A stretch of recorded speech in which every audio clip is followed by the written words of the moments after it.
There's an African proverb that says when two elephants fight, it's the grass that suffers.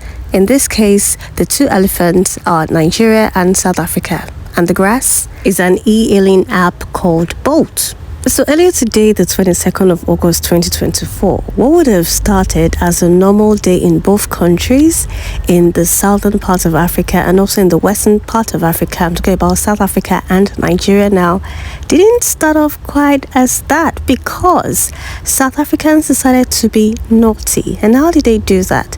Over the Adechino saga, some South Africans decided they wanted to play a huge prank, a naughty prank, I would say, on Nigerians.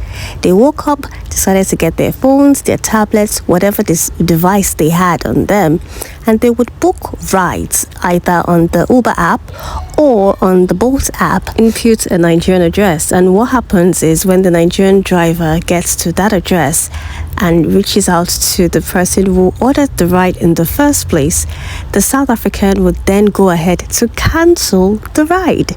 So this was what was going on for the first half of the day, or the better part of the day. It started to trend on Twitter, and Nigerians decided to retaliate. Now, remember the number. We have a larger number in terms of population in Nigeria as opposed to South Africa.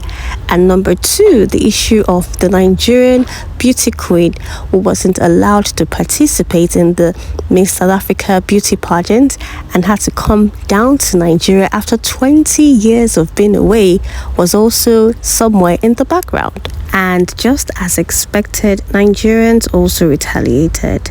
And as much as some of the screenshots you would see or you've been seeing are a bit of a comic relief and, very interesting, it did cause a lot of stress and financial loss to the company and also to the drivers involved. Imagine picking up and order a ride with the hopes of making some dollars or whatever currency the company pays, only for you to get to the destination and then it's cancelled on you, and you get another ride and the same thing occurs. I'm sure the initial reaction is maybe there's a network error or there's something wrong, and the driver will begin to panic. Imagine wasting fuel to go all the way and then you get cancelled upon. Now, people are not really looking at the downside or the disadvantage and the stress and the financial loss that has occurred, but a lot of people are just seeing this as a joke. It's actually not a joke. It's something that could call for more like an international crisis if you look really inward. So when this happened initially from South Africa to Nigeria, these are some of the comments that I saw. A Nigerian driver said, "This is inconsiderate to our plight. At a time that fuel is very scarce and also very expensive, no reasonable person should be doing this." Now, this is from one angry driver. And on the flip side, someone in Johannesburg, or rather in Cape Town, said, "I drove from Cape Town to Stellenbosch to pick up a customer only to realize it was a fake request." This is what a Cape Town driver told Tech Cabal. All day, the ride-hailing app called Bolt has had to block thousands of undisclosed number of accounts requesting for fake rides, and those that have had to cancel them after a driver accepted it. Now, the company also has restricted inter-country ride requests to curb a trend which has mostly involved Bolt users in Nigeria and South Africa. Now, there are so many negative impacts this prank alone has caused. I mean, imagine normalizing the idea of deception, because a lot of Nigerians and also South Africans, those that had no business even joining into this horrible, horrendous trend, decided to see it as an opportunity just to laugh. Now, they can contribute also to a culture that glorifies deception, which can have a broader social consequence. Also, imagine the mental health of the employees of Bolt right now, and also the drivers, particularly the drivers, I'd say, because in Nigeria right now, there is a lot of fuel scarcity.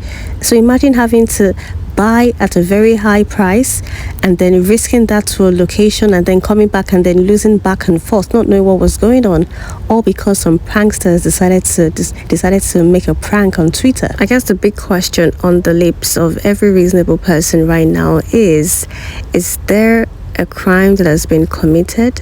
And if so, what is the punishment? Which law regulates this crime? Is it the South African law? Is it international law? Is it Nigerian law? Because I'm sure both definitely at some point will be able to fish out the perpetrators of this act. So what law is going to guide these behaviors? And even if it's not a crime, perhaps it's something legislators can look into, and also companies, because I don't see this slowing down. It might really slow down for Uber and Bolt, but what if it generates to other brands very soon, or by other countries, or by other African countries? Who knows? As this story unfolds, it'll be nice to see what happens in the next couple of days and how this is resolved, and hopefully it doesn't spread out to other countries in Africa.